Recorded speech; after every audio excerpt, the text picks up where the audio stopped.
আমরা বলেছি আমরা এই ফিতনার সময় দৌড়দণ্ড প্রতাপশালী সময়ের লেডি ফেরাউন হযরত মুশতাকুর নবী সাহেব সবাই মুখস্থ করে গেছেন না? লেডি ফেরাউন, নব্য ফেরাউন না বলে লেডি ফেরাউন বলতে বলছেন।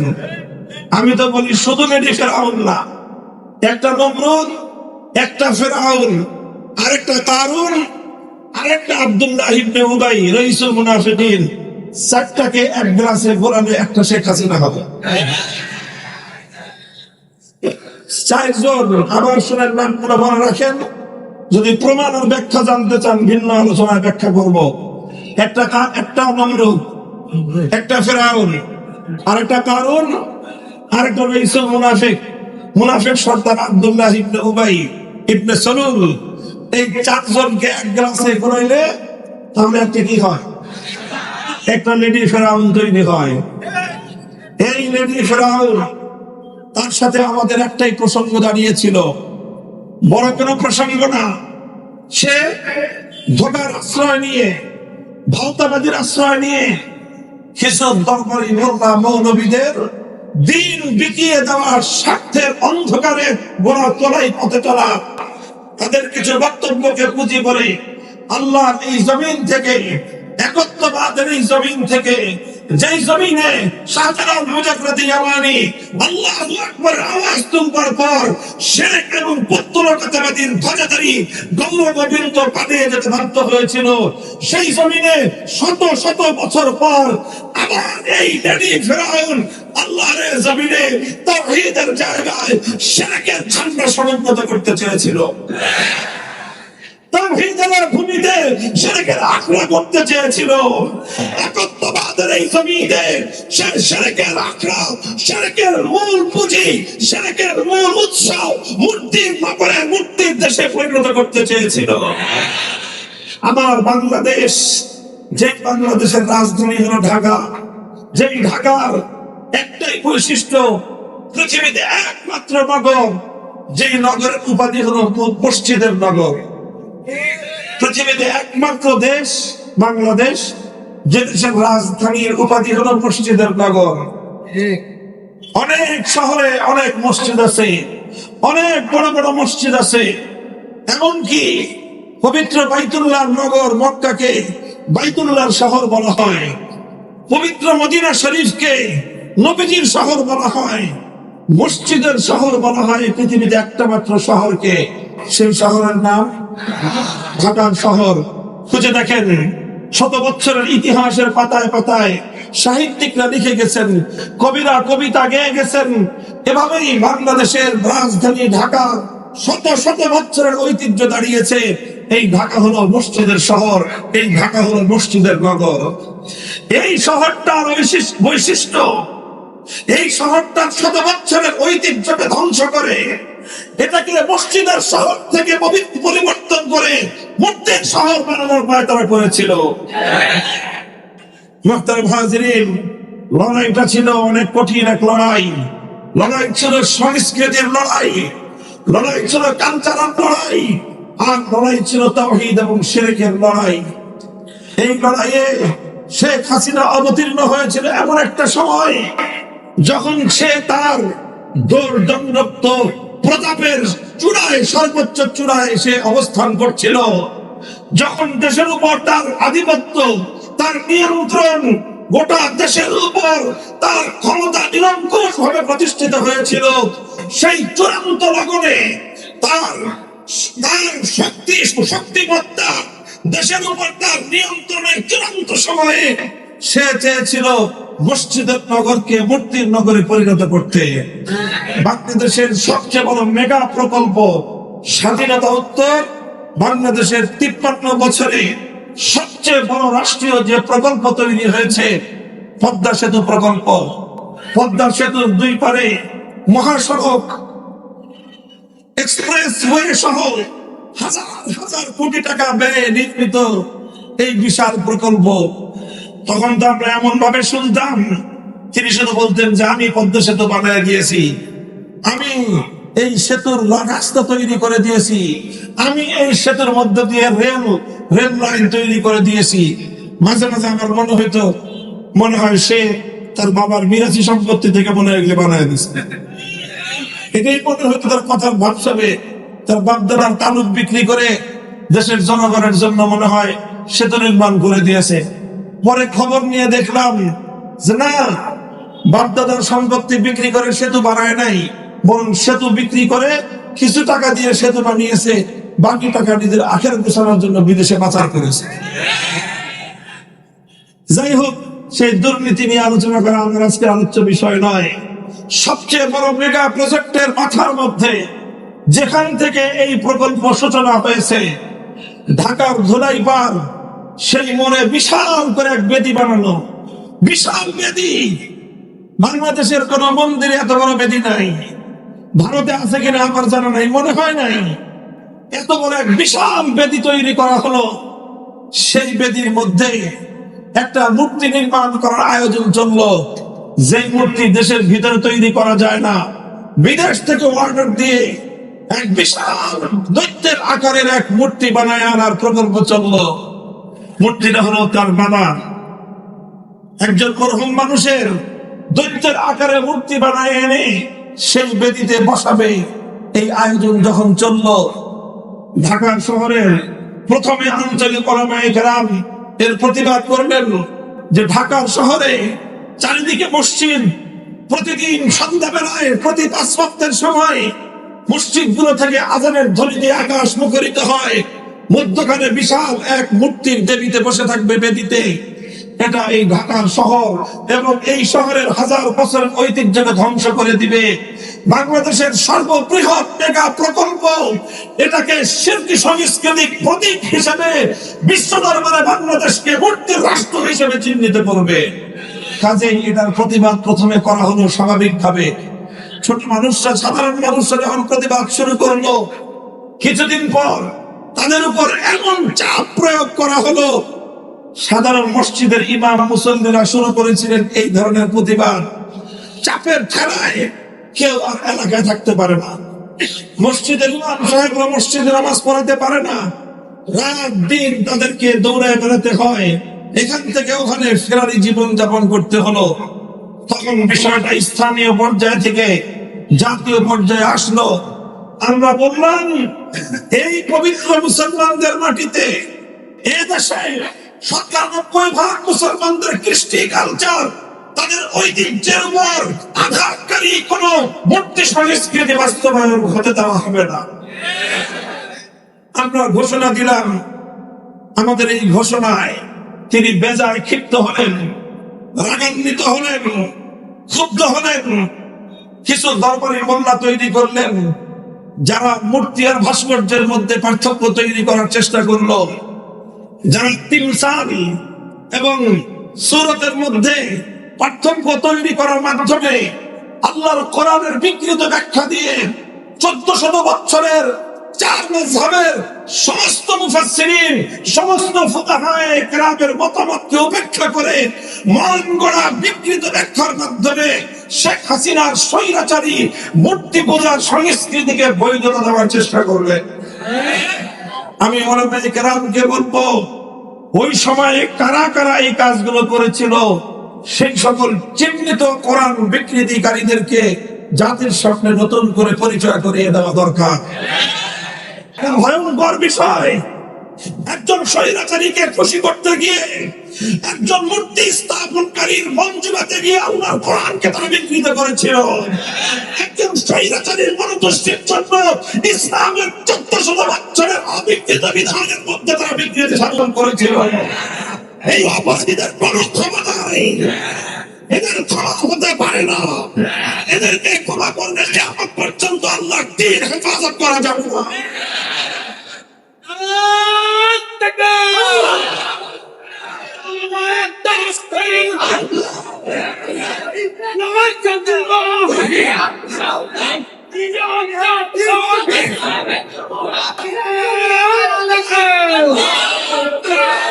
আমরা বললাম, মূর্তিটা বানান না, অনেক আন্তরিকতাপূর্ণ ভাষা নিয়ে।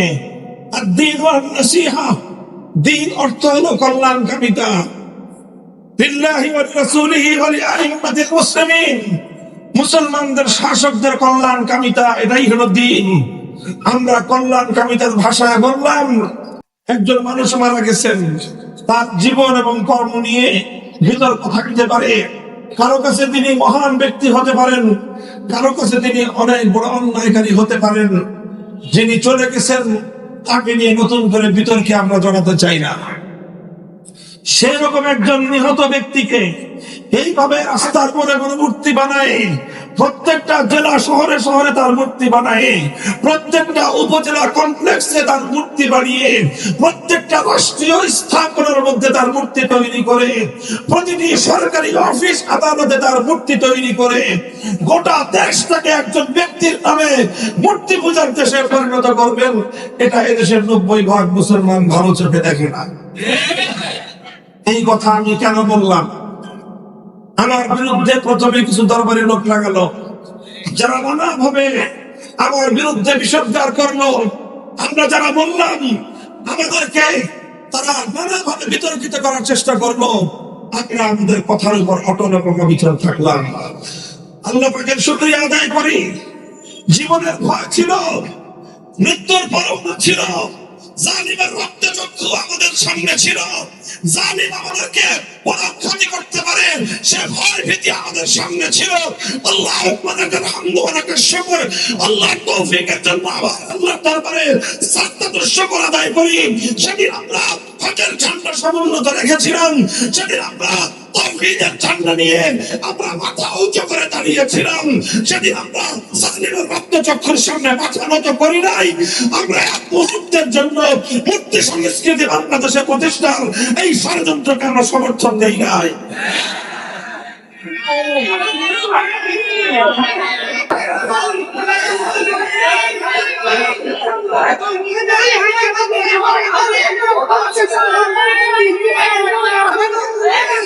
এরপর তিনি কি করলেন?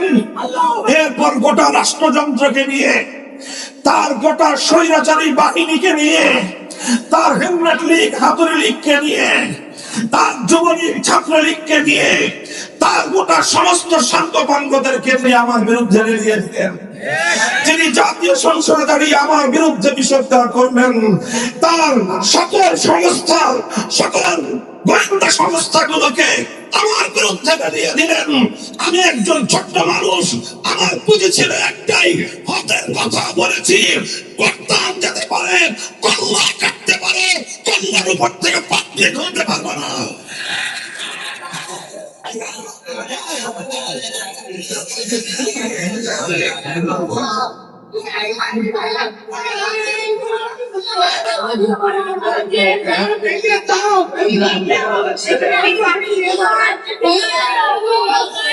আলহামদুলিল্লাহ, হে তরুণ প্রজন্মের আলেম সমাজ, বাংলা তরুণ সমাজ, ছাত্র জনতা, ইতিহাস বলছি তোমাদেরকে অনুপ্রাণিত করবার জন্য।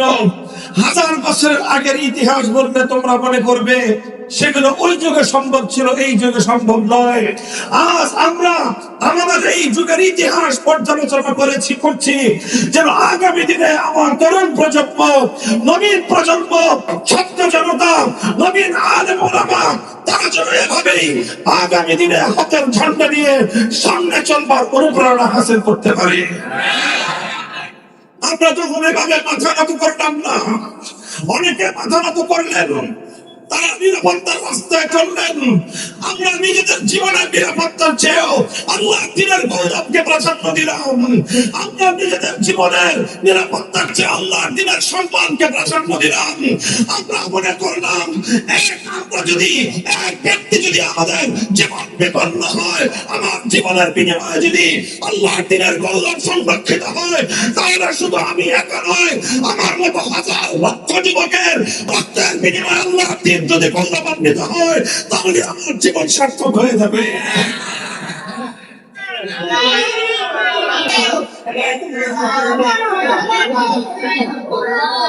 হে যুবক মনে রাখো, এ জীবন চিরদিনের জন্য নয়। হে যুবক মনে রাখো, তোমার এ যৌবন চিরদিন থাকবে না। হে তরুণ তুমি মনে রাখো, তোমার এ জীবন অমর নয়। তোমার জন্য মৃত্যু নির্ধারিত সময় তোমাকে মরতে হবে। তুমি সিদ্ধান্ত গ্রহণ করো, মৃত্যুর সময় ভীরু কাপুরুষের মতো জালিমের সামনে মাথা নত করে মরবে, না বীর পুরুষের মতো আল্লাহর দ্বীনের ঝান্ডা সমুন্নত করে শাহাদাতের মৃত্যুকে আলিঙ্গন করবে। যদি তুমি শাহাদাতের মৃত্যুর জন্য নিজেকে প্রস্তুত করতে পারো, তুমি যদি আল্লাহর দ্বীনের গৌরব রক্ষা করার জন্য মৃত্যুকে আলিঙ্গন করতে প্রস্তুত থাকো, শুধু মৃত্যু নয়, সমস্ত জালিম তোমাকে দেখে পালিয়ে যেতে বাধ্য হবে ইনশাআল্লাহ। আজ বাংলাদেশ তার জ্বলন্ত সাক্ষী। আমরা বললাম কথা, এরপর তিনি রুষ্ট হলেন, ক্ষুব্ধ হলেন, আমাদেরকে বন্দী করলেন।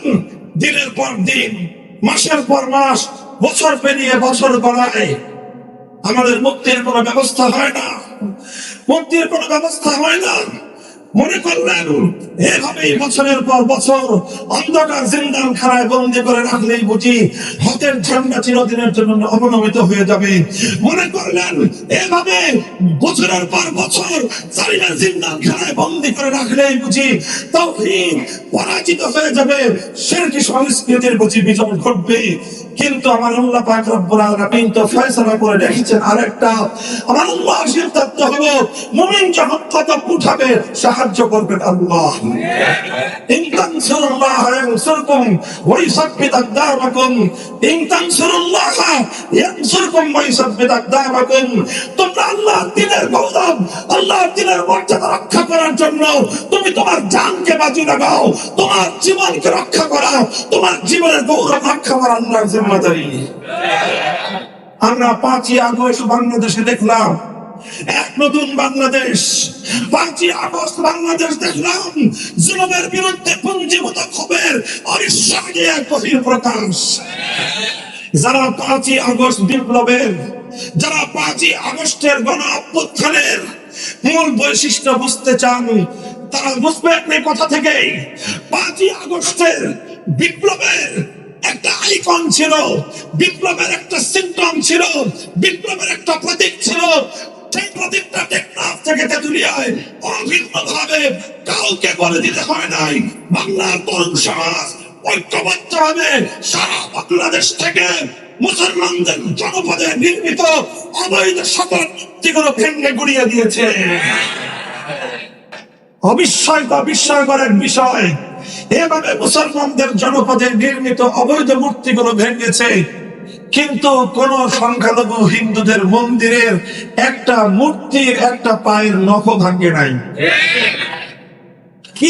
কি বৈশ্বিক চমৎকার ভারসাম্যপূর্ণ ছিল এই বিপ্লব, কি চমৎকার ভারসাম্যপূর্ণ ছিল এই বিপ্লব, কি চমৎকার ছিল তাওহীদের বিপ্লব, কি চমৎকার ছিল শিরকের বিরুদ্ধে মুসলমানদের অবিস্মরণীয় এই জাগরণ। টেকনাফ থেকে তেঁতুলিয়ায় বিপ্লবকারীদের এই অভূতপূর্ব ঐক্য 1000 বছর পর্যন্ত বাংলাদেশের জাতীয় গৌরবের ইতিহাসে সোনার অক্ষরে লিখে রাখতে হবে। মোহতারাম হাজিরিন, 5ই আগস্ট দুপুর বেলা আমি যখন যোহরের নামাজের তাহরিমে বাদ আল্লাহু আকবার বলবো, মসজিদে ইকামত চলতেছে, তৎকালীন সালাহ হয়ে গেছে। ওই সময় আমার মোবাইলে রিংটোন বেজে উঠলো, আর 2-3 সেকেন্ড কথা বলার সময় আছে। গুরুত্বপূর্ণ ফোন দেখে আমি রিসিভ করলাম, বললো তাড়াতাড়ি সেনা আপনারা এই ক্যান্টনমেন্টে আসেন, সেনা প্রধান কথা বলবে, পরামর্শ করবে। আমি বললাম নামাজে দাঁড়াইতেছি, নামাজের পর, এর আগে সেনা প্রধান হোক যেই হোক, কথা করার টাইম নেই আমাদের। নামাজ পড়লাম, নামাজের পরে আবার ফোন আসলো, লম্বা ইতিহাস। বললো তাড়াতাড়ি আসেন, আপনাদের সাথে পরামর্শ ক্রমে দেশের এই অচল অবস্থা নিরসনে মাননীয় সেনা প্রধান তিনি ব্যবস্থা গ্রহণ করবেন। গেলাম ঢাকা সেনানিবাসের সেনা সদরে, সেনা কর্মকর্তার যে অফিস, সেনা প্রধানের যে অফিস, সেখানে গেলাম। সেখান থেকে কাজ সারতে সারতে আসরের নামাজ হয়ে গেছে। তিনি সেনা প্রধান জাতির উদ্দেশ্যে ভাষণ দিলেন। স্বৈরাচারী সেই জালিম ফেসিবাদ পদত্যাগ করেছেন এবং দেশ একটি সুন্দর ভবিষ্যতের দিকে অগ্রসর হবে। আমরা রওনা করলাম সেনা সদরের অফিস থেকে বঙ্গভবনের উদ্দেশ্যে। ঢাকার সেনানিবাস থেকে মাত্র বের হয়েছি। এই জাহাঙ্গীর গেট বলে, জাহাঙ্গীর গেট থেকে বিজয় সরণি, মধ্যখানে প্রধানমন্ত্রীর কার্যালয়, খুব বেশি হলে আধা কিলোমিটার বা 1 কিলোমিটার হবে। এই 1 কিলোমিটার পথ চলতে চলতে যখন আমরা এই বিজয় সরণিতে এসে পৌঁছলাম, সেই বিজয় সরণিতে সেনাবাহিনীর তত্ত্বাবধানে বিশাল এক মূর্তি তৈরি করা ছিল। বিশাল মূর্তি, মাথা উঁচু করে তাকাইতে গেলে টুপি পরে যাওয়ার অবস্থা। এত উঁচা মূর্তি, এত বড় দেবতা, হুবলের চেয়েও বড়। এই মূর্তি এত শক্তিশালী, মজবুত ভাবে বানিয়েছে, কিন্তু কোত্থেকে যেন মুসলমানদের সৈনিক দল এসে ওখানে হাজির। হাতুড়ি, বাটা, শাবল যা যা আছে সব এনে এই মূর্তির কেউ ঠ্যাং ভাঙা শুরু করছে, কেউ ঘাড়ের মধ্যে বাড়ি দেওয়া শুরু করেছে। ঘাড়ের মধ্যে আবার গলার মধ্যে দেখে এক দল এসে রশি বাঁধছে। আশ্চর্যজনিত হয়ে গেলাম যে সেনা প্রধানের অফিস থেকে বের হয়ে 2 কিলোমিটার রাস্তা আমরা এই বিজয় সরণি পর্যন্ত এসে পৌঁছতে পারলাম না। এই সকল মানুষগুলো কোত্থেকে আসলো? মনে হয় যে আল্লাহর পক্ষ থেকে, আসমান থেকে ফেরেশতা নাজিল হয়ে আসছে। ফেরেশতা ছিল না, কিন্তু এদের কার্যকলাপটা ফেরেশতার মতো ছিল। এরা ওই কাজই করেছে যে এই কাজ আল্লাহর ফেরেশতারা এসে করে। এইভাবে ভাঙতেছে মূর্তি। কিছুক্ষণ পরে দেখলাম মোটা রশি নিয়ে আসছে, সিলন রশি দিয়ে গলায় পেঁচায় বানায় না। এটাকে এত বড় দেবতা, এই দেবতার গলায় পাতলা রশি বানায় না, মোটা রশি বানায় নিয়ে আসছে। এটার ভিতরে যে রড, এত মোটা মোটা রড, 10 তলা 20 তলা হাই রাইজ বিল্ডিং গুলো যে বানায়, সেই রড দিয়ে তৈরি করা হয়েছে এই বিশাল দেবতাকে। সেই দেবতার রড ভাঙ্গার জন্য, পায়ের রড কাটার জন্য এরকম ভাবে এই হাতুড়ি বাটল দিয়ে তো হয় না। পরে কোত্থেকে যেন এরা হ্যাকসো ব্লেড নিয়ে আসছে। হ্যাকসো ব্লেড দিয়ে কাটতে কাটতে কাটতে কাটতে সন্ধ্যা পর্যন্ত করাইছে। তারপরে বিশাল এই হুবলের মূর্তি এটা ভূপাতিত করে আল্লাহু আকবারের স্লোগানে গোটা ঢাকার জমিন প্রকম্পিত হয়ে গিয়েছে। এইভাবে মাগরিবের আগে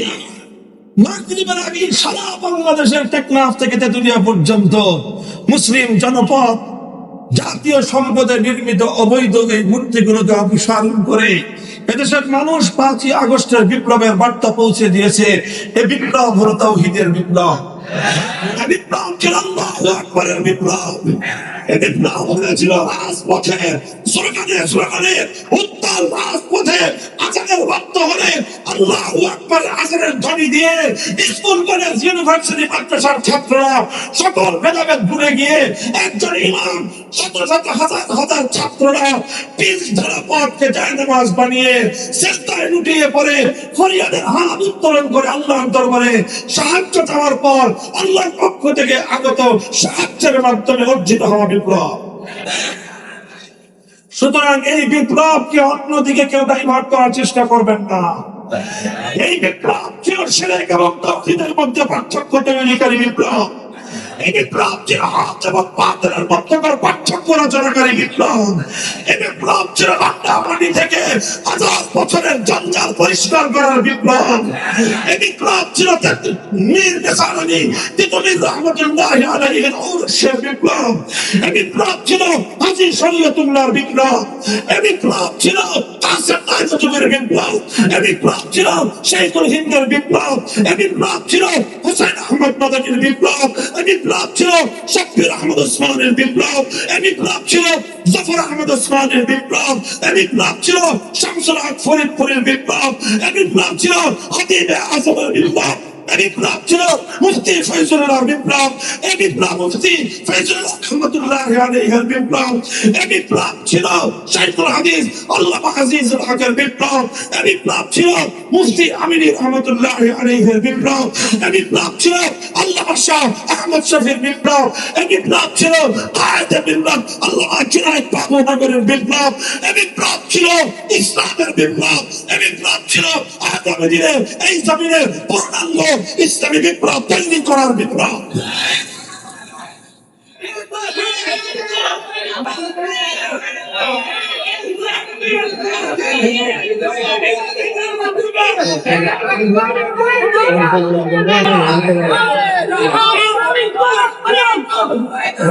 বার্তা তো পরিষ্কার বুঝবেন।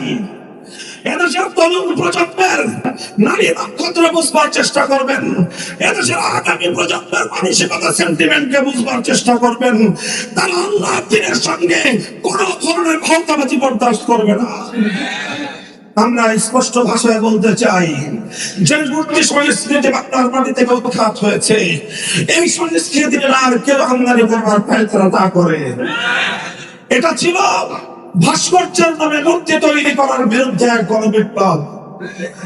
এই মূর্তি শেখ মুজিবুর রহমান সাহেবের মূর্তি না অন্য কার মূর্তি, কোন ব্যক্তির বিষয় এটা ছিল না। কাজে এটা যদি বঙ্গবন্ধুর মূর্তি হলে যেরকম আমরা এর বিরুদ্ধে জিয়াউর রহমান সাহেবের মূর্তিও যদি তৈরি করা হয় সেটার বিরুদ্ধে। মনে রাখবেন, আমাদের বিপ্লবের বার্তা পরিষ্কার।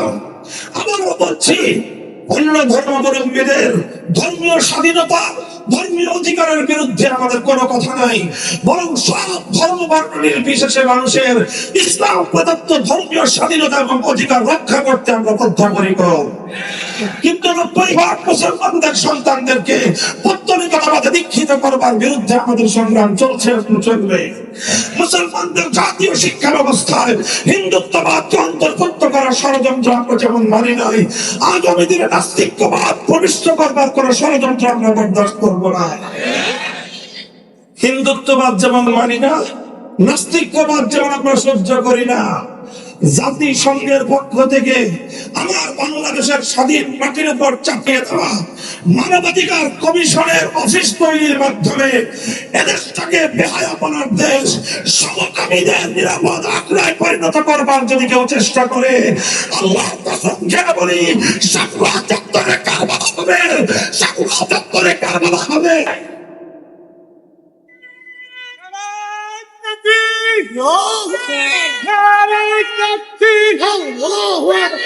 ইসলামের শত্রুরা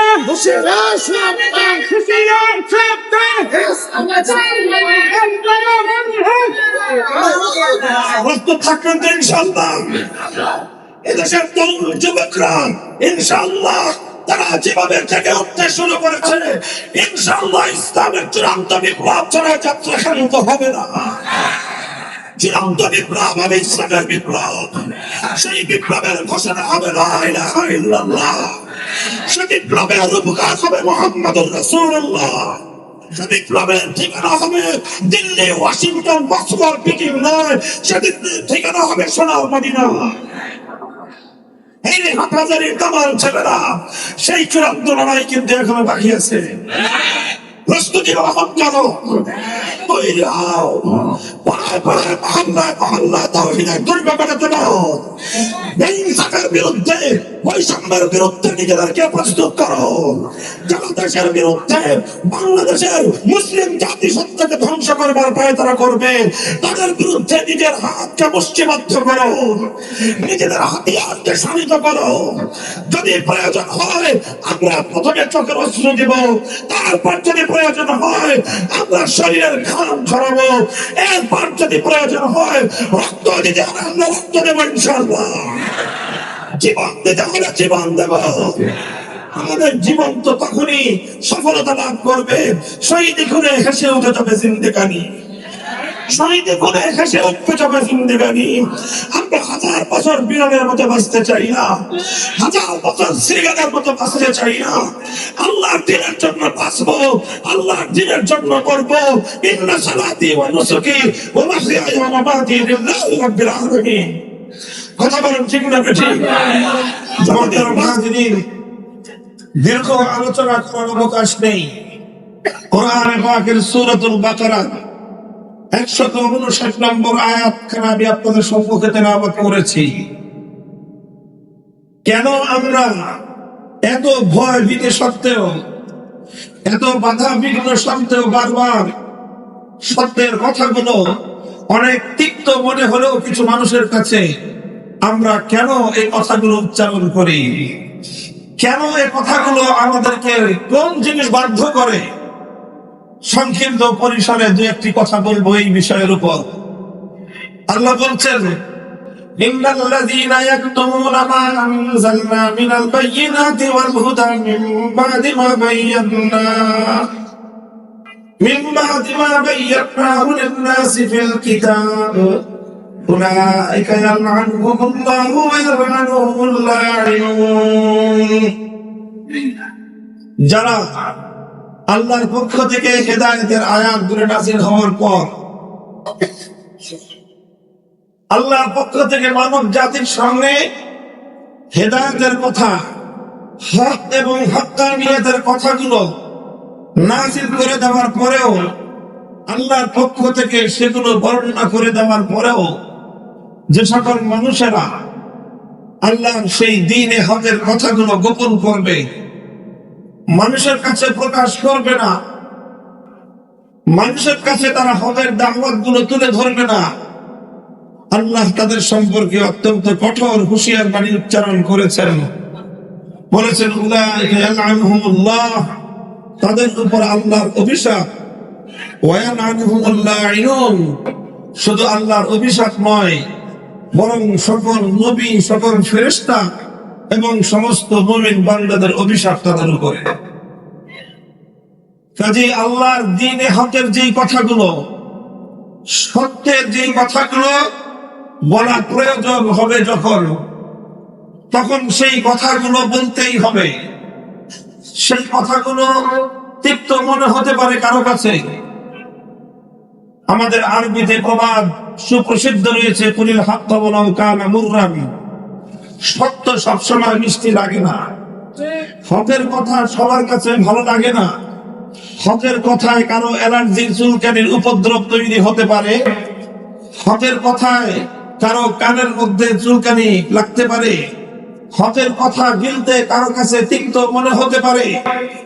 কিন্তু চিরন্তন বাণী হলো এই, যদি কারো চুলকানির উপদ্রব হয় সে তার চুলকানির উপশম করবে।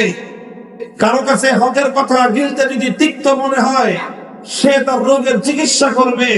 হকের কথা তাদের জন্য স্তব্ধ হয়ে যাবে না, এটাকে স্তব্ধ করে দেওয়া যাবে না। হকের কথাগুলো অবশ্যই বলতে হবে।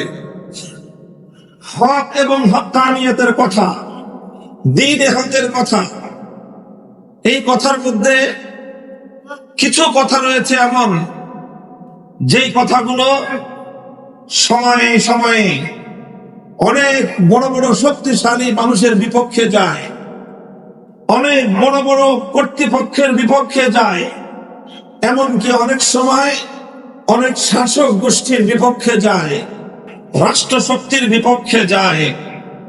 হকের ধর্মই এমন যে হক যখন পথ চলে তখন ধনী আর গরিবের মধ্যে ভেদাভেদ করে পথ চলে না। হক যখন পথ চলে শাসক আর শাসিতের মধ্যে ব্যবধান করে চলে না। হক যখন পথ চলে ধনী আর গরিবের মধ্যে কোনো পার্থক্য করে না। হক যখন পথ চলে শক্তিশালী আর দুর্বলের মাঝে কোনো পার্থক্য রচনা করে না। হক তার আপন গতিতে চলতে থাকে। কখনো এটা জালেমের কাছে তিক্ত মনে হয়, হক তার আপন গতিতে চলতে থাকে। কখনো ধনীর কাছে এটা অসুন্দর লাগে, হক তার আপন গতিতে চলতে থাকে। কখনো শাসক গোষ্ঠীর কাছে এটা তিক্ত মনে হয়, হক তার আপন গতিতে চলতে থাকে। কখনো জালেমের কাছে এটা অপ্রিয় মনে হয়। যত জালেমের কাছে অপ্রিয় মনে হোক না কেন, শাসক গোষ্ঠীর কাছে যত অপ্রিয় মনে হোক না কেন, ধনীর কাছে এটা যতই তিক্ত মনে হোক না কেন, হকের কথাকে তার আপন গতিতে কিয়ামত পর্যন্ত অব্যাহত রাখা, এটাই হলো হকের ঝান্ডাবাহী উলামায়ে উম্মতের জিম্মাদারি। এটা উলামায়ে কেরামের ফরজে মানসাবি, ওয়াজিবুল উলামা, বায়ানুল হক্কি ইনদা সুলতানিন জাইর। সত্যের কথাগুলো সকল শক্তিশালী বিপক্ষবাদী শক্তির বিপক্ষে হলেও সত্য কথাগুলো, হকের কথাগুলো, আল্লাহর দ্বীনের কথাগুলোকে স্পষ্ট ভাষায় বলে যাওয়া, এটা হলো উলামায়ে উম্মতের সবচেয়ে বড় ফরজে মানসাবি, সবচেয়ে বড় জিম্মাদারি, সবচেয়ে বড় দায়িত্ব।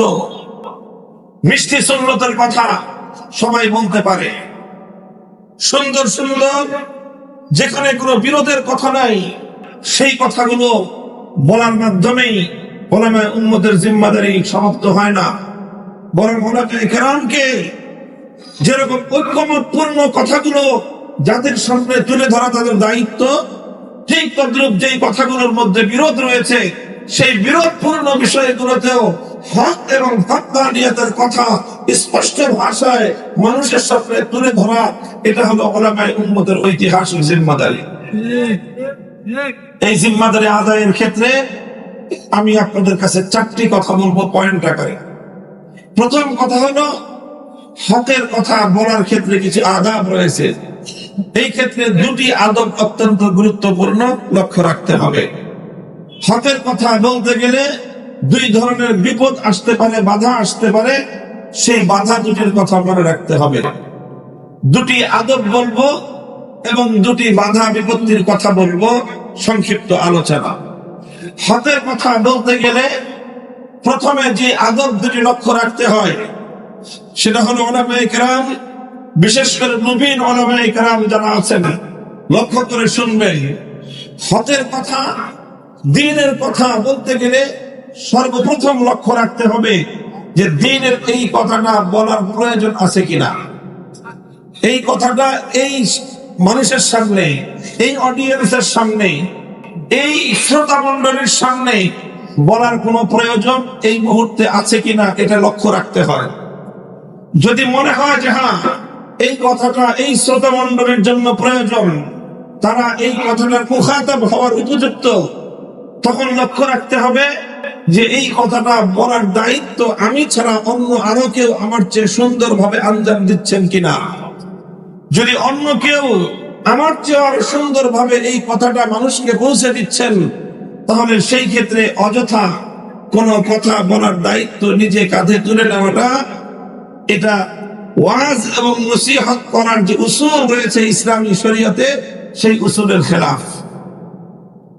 কাজে এই জন্য অনেক সময় তরুণ প্রজন্ম অনেক বড় বড় কথা আমরা বলে থাকি, অথচ সেই কথাগুলো বলার জন্য আমাদের মুরব্বীরা রয়েছেন, সেই কথাগুলো বলার জন্য আমাদের উস্তাদরা রয়েছেন, সেই কথাগুলো বলার জন্য আমাদের দায়িত্বশীলরা রয়েছেন।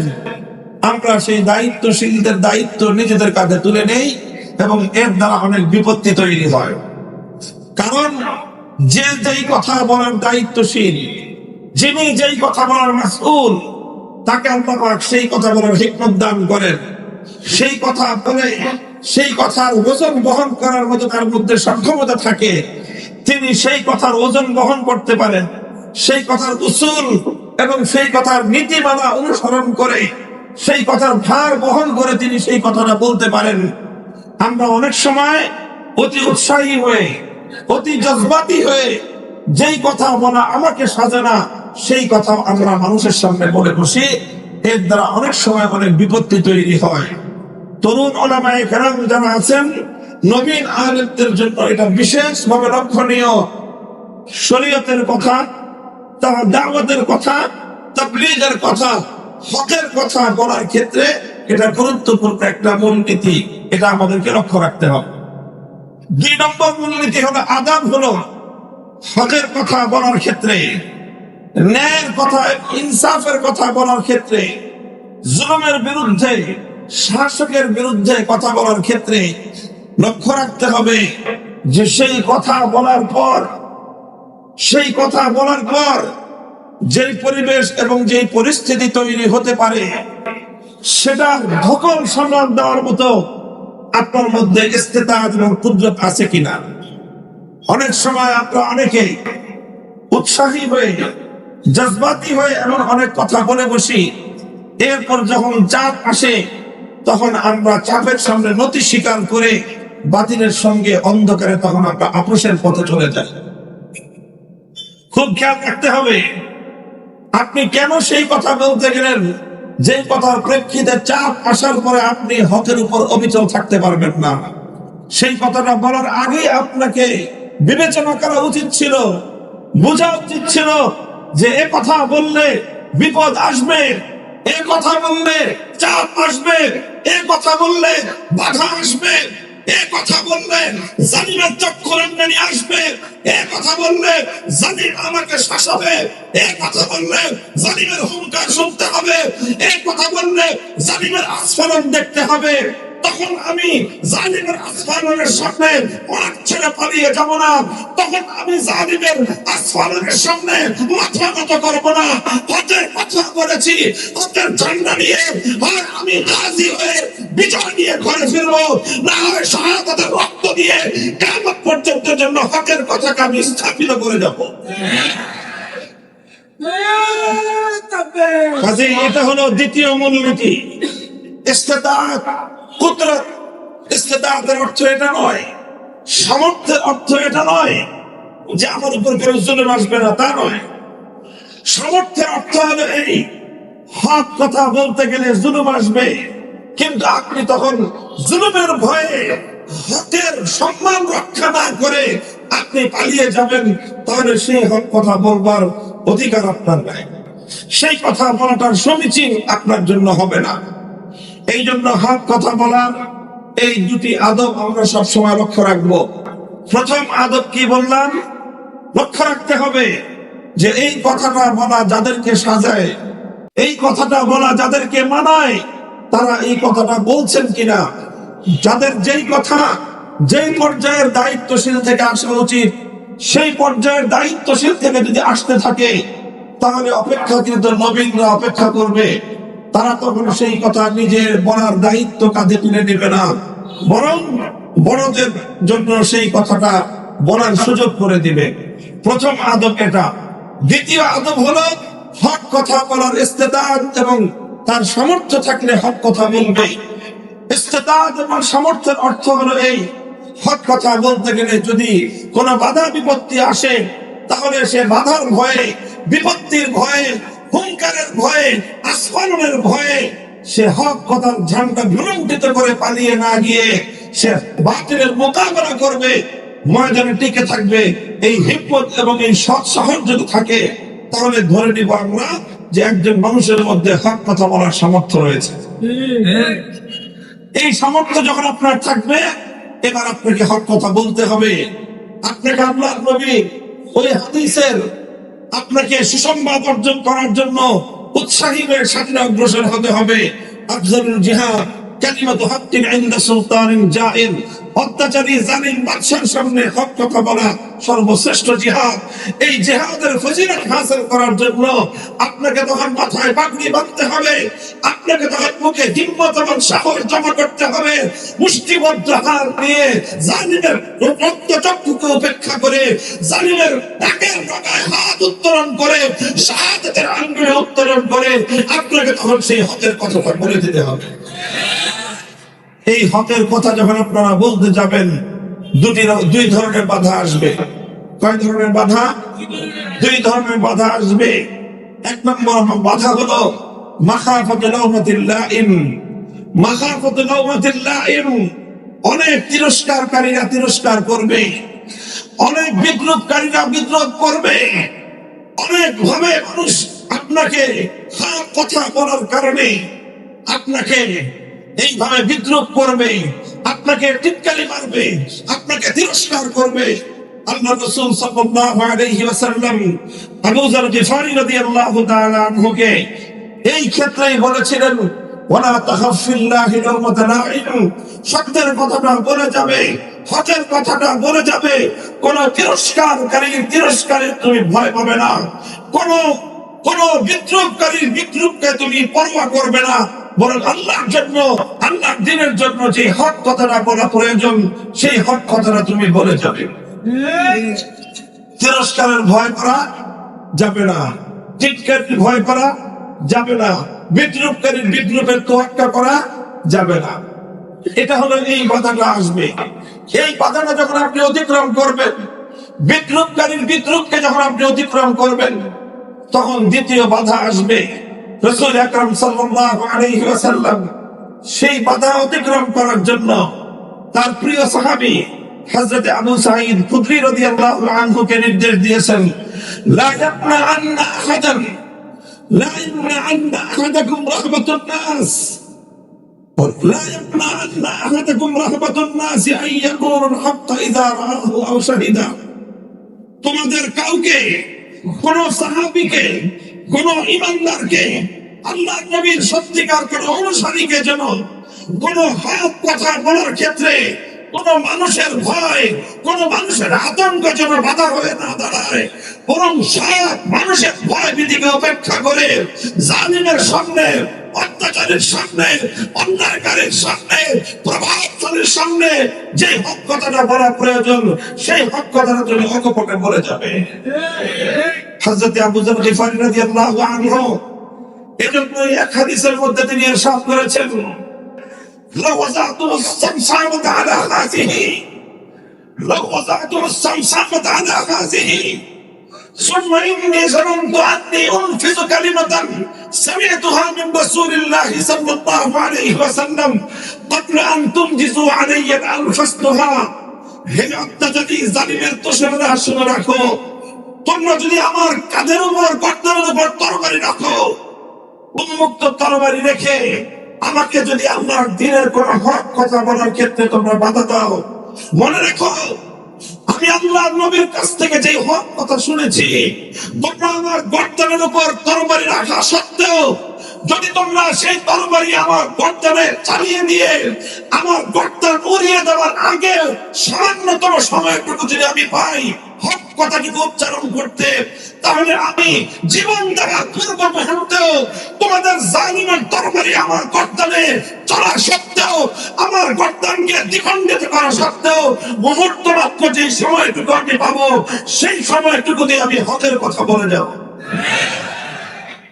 মুহতারাম হাজিরিন, এই হলো হকের পথের বাধা। মাখাফাতুল উম্মাতিল লাইম, কোন তিরস্কারের পরোয়া করা যাবে না, কোন জুলুমের ভয় পাওয়া যাবে না। এই দুটি বাধাকে অতিক্রম করে হকের কিছু কথা জাতির সামনে বলে যেতে হবে। আগামী প্রজন্মের যে সকল উলামায়ে কেরাম, তরুণ এবং নবীন প্রজন্মের যে সকল উলামায়ে কেরাম, তাদের হিম্মত আফজাইর জন্য বলতে চাই, তাদেরকে উৎসাহ আর অনুপ্রেরণা দেওয়ার জন্য বলতে চাই, তাদেরকে সাহস যোগানোর জন্য বলতে চাই, আজও যদি তোমরা মানুষের তিরস্কারের পরোয়া না করে আল্লাহর ভয়কে একমাত্র পক্ষে ধারণ করে সমস্ত জালিম শাহীর ভয়কে তুমি দুপায়ে ধরে হক কথা যদি তুমি বলে যেতে পারো, ইনশাআল্লাহ আজ না হয় কাল হকের ঝান্ডা সমুন্নত হবে, বাতিল তোমার পায়ের নিচে পিষ্ট হবে ইনশাআল্লাহ।